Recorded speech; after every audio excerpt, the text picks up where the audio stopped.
ইউটিউবে বা ফেসবুকে আপনি ভিডিও আপলোড করেন কিন্তু ভিউ আসে মাত্র 200, 300, সর্বোচ্চ 500। তো এই জন্য অনেকে আমরা ভিডিও পরবর্তীতে আর বানাতে উৎসাহ বোধ করি না। তো আমার পরামর্শ হচ্ছে আপনারা তারপরেও ভিডিও বানান।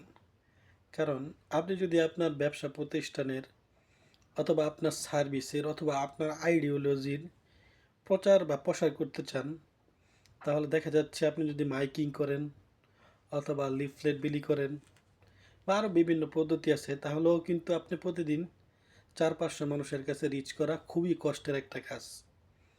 আপনি ভাবেন যে যে মানুষগুলো আপনাকে দেখতেছে তারা সংখ্যায় খুবই অল্প পরিমাণে, ধরলাম 200 লোক আপনাকে দেখে, এই 200 লোক কিন্তু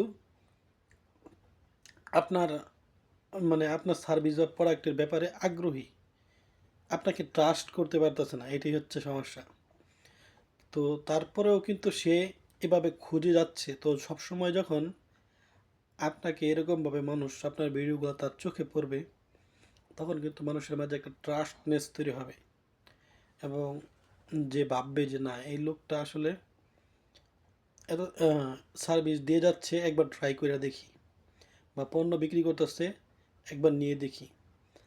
আর এখনও আপনারা বিশ্বাস করবেন না যে সার্ভিস এবং পণ্য মানুষ আরেকজনের পরামর্শ থেকেই বেশিরভাগ নেয়।